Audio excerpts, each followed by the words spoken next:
आप अपने daily life में 10 प्रोडक्ट यूज़ करते हैं, उसमें से 7-8 प्रोडक्ट तो टाटा का ही होता है। लेकिन टाटा ग्रुप रातों रात इतना कामयाब नहीं हुआ है, उनको कामयाब होने में पूरा 200 साल लगा है। टाटा ग्रुप एक इंडियन ग्लोबल बिजनेस ग्रुप है और ये बात हम प्राउड से बोल सकते हैं। नाम, पावर, पैसा, टाटा के पास ये सब कुछ है, लेकिन ऐसा क्या है जो उन्हें दुनिया के बाकी बिलियनर से अलग बनाता है? तो इस जर्नी को स्टार्ट करते हैं नासिरवान नबजारी से। टाटा ग्रुप का शुरुआत एक इंसान ने किया था जिसका नाम नासिरवान जी था। 1822 में जब उनका जन्म हुआ था, एक दिन उन्हें एक एस्ट्रोलॉजर ने कहा कि आप एक दिन दुनिया में राज करेंगे और आप बहुत अमीर बनेंगे। लेकिन नासिरवान जी टाटा औरों से अलग थे क्योंकि उन्होंने एस्ट्रोलॉजर का बात को सच कर दिया। जैसे कि उन दिनों रिवाज था, नासिरवान जी टाटा का भी बचपन में ही शादी कर दिया गया था और 17 साल की उम्र में वो एक बेटे के बाप बन चुके थे। उस बच्चे का नाम जमशेद रखा गया और वो 1839 में पैदा हुए थे। नासिरवान जी ज़्यादा पढ़े लिखे नहीं थे और ना ही उनके पास बिजनेस के लिए पैसा था और यहाँ तक उनके पास कोई बिजनेस का नॉलेज भी नहीं था। उनके सपने काफ़ी बड़े थे और वही सपने उन्हें मुंबई लेकर आए और अपने साथ वो अपने वाइफ और अपने बेटे को भी लेकर आए। मुंबई जाकर वो अपने दोस्त के हेल्प से एक कॉटन का बिजनेस शुरू किया। नासिरवान जी अपने बेटे के लिए बहुत बड़े बड़े सपने देखते थे और अपने बेटे को बढ़िया एजुकेशन देने के लिए जो बन सका वो किए। और कुछ सालों के बाद जमशेद जी ने अपना पढ़ाई कंप्लीट किया और उसके बाद जमशेद जी हांगकांग के ब्रिटिश कॉलोनी में पढ़ने के लिए गए। हांगकांग जाकर जमशेद जी ने 3 पार्टनर के साथ एक कंपनी का शुरुआत किया और इसी तरह से टाटा कॉटन और ओपीएम का डीलर बन गया। इस तरीके से टाटा फैमिली का बिजनेस बहुत अच्छा चल रहा था। वो लोग चाइना और यूरोप में कॉटन और ओपीएम एक्सपोर्ट करते थे और इंडिया में चाय, टेक्सटाइल और गोल्ड इंपोर्ट करते थे। उनका बिजनेस बहुत तेजी से बढ़ रहा था। इंग्लैंड जाकर जमशेद जी ने मैन्युफैक्चरिंग के बारे में बहुत कुछ सीखा। ट्रेडिंग के साथ साथ मैन्युफैक्चरिंग बिजनेस भी करना चाहते थे। वो इंडिया आकर नागपुर में बिजनेस खोले। मुंबई में लोग छुट्टी वाले दिन भी काम करते थे, लेकिन नागपुर में रोज लोग 50% लोग काम पर नहीं आते थे। लोग छोटा छोटा बातों में छुट्टी मार लेते थे। ऐसे में एम्प्लॉयज़ को पनिशमेंट देने के बजाय जमशेद जी ने एक पॉजिटिव सॉल्यूशन निकाला। उन्होंने एम्प्लॉयज़ के लिए एक पेंशन प्लान निकाला ताकि रिटायरमेंट के बाद भी लोग जिंदगी आराम से काट सके। और तो और जमशेद जी ने इंश्योरेंस स्कीम भी लॉन्च किया। अगर कोई एम्प्लॉय काम के दौरान घायल हो जाए या डेथ हो जाए तो उनको और उनका फैमिली को मेडिकल एक्सपेंस मिल सके। वो अपने वर्कर्स के लिए स्पोर्ट डे, फैमिली डे भी ऑर्गेनाइज करते थे, जिससे वर्कर्स और भी मोटिवेटेड फील करते थे। और उस टाइम में तो इंग्लैंड में भी अपने वर्कर्स को इस तरह का फैसिलिटी नहीं दिया जाता था। जमशेद जी के इस काम से उनके गुडविल नेचर का पता चलता है, बल्कि ये जाहिर होता है कि वो बहुत दूर का सोचते हैं और टाटा कल्चर हमेशा यही छोटा छोटा बातों का ध्यान रखता है। इम्प्रेस मिल टाटा ग्रुप का एक फाउंडेशन बना।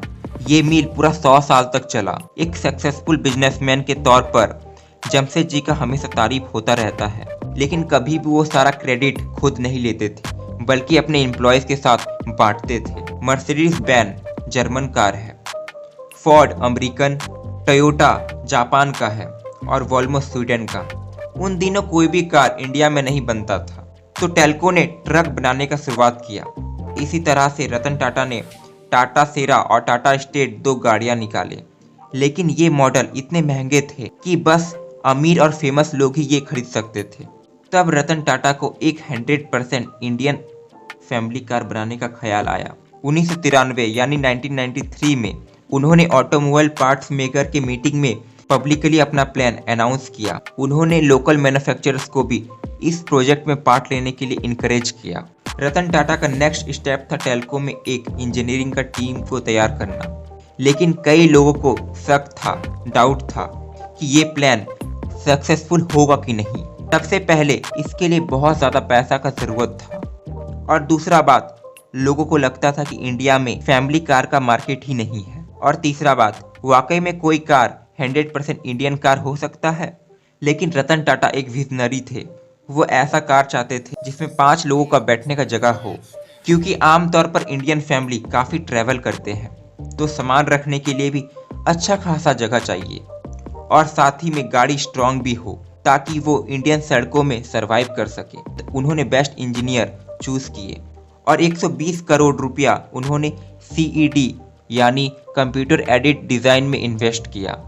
वैसे तो ये काफ़ी बड़ा इन्वेस्टमेंट था, लेकिन उन्हें पता था कि कार के एक बढ़िया डिज़ाइन के लिए CED कितना काम आ सकता है। कई लोगों ने उनके इस काम से उनका काफ़ी मजाक उड़ाया। रतन टाटा का पूरा तरीका से इंडियन जीनियस कार बनाने का सपना वाकई में पूरा हो सकता है, लेकिन वो रतन टाटा थे। उनका सोच बहुत बड़ा था और उनका सपना भी। टाटा कल्चर का मकसद सिर्फ चैरिटी करना नहीं है, बल्कि सोशल वेल्थ को बिल्ड करना है। टाटा ग्रुप मानता है कि अगर आप कम्युनिटी को ग्रो करते हैं तो बिजनेस भी आगे बढ़ेगा। तो सवाल यहाँ पर यह आता है कि टाटा ग्रुप डिफरेंट बिजनेसेस से कैसे अलग है। टाटा ग्रुप का कभी भी ये गोल नहीं था कि वो दुनिया का सबसे अमीर और सबसे बड़ा ग्रुप बने। टाटा ग्रुप ने हमेशा ही लोगों को देने में यकीन रखा है। जब उन्होंने नागपुर में इम्प्रेस मिल खोला था, तब जमशेदजी ने कुछ ऐसा किया था जो वेस्टर्न कंट्रीज में भी नहीं होता था।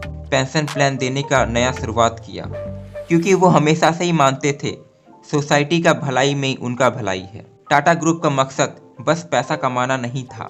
जमशेदजी ने हमेशा सोसाइटी में कंट्रीब्यूट करने का कोशिश किया है कि हमारे देश को बाहर से कोई चीज़ इंपोर्ट करना ना पड़े। यही सोचकर उन्होंने एक स्टील प्लांट भी खोला था जो आज बहुत ज़्यादा फेमस है। लेकिन उनका आर्टिफिशियल लेक एक बड़ा ही एम्बिशियस प्रोजेक्ट था। वो चाहते तो उस पैसे से दूसरा बिजनेस भी खोल सकते थे। उन्हें पता था कि इंडिया को हाइड्रो इलेक्ट्रिसिटी पावर में इंडिपेंडेंट होने का कितना ज़रूरत है। उन्हें ये भी पता था कि कंट्री को इंजीनियर और साइंटिस्ट का कितना ज़रूरत है।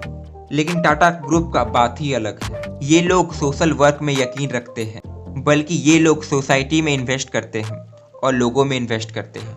टाटा का हमेशा से ही यही कोशिश रहा है, हमारा देश का सारा सोशल इशू दूर हो। तभी तो टाटा ने हमेशा ही लोकल टैलेंट को प्रमोट किया है।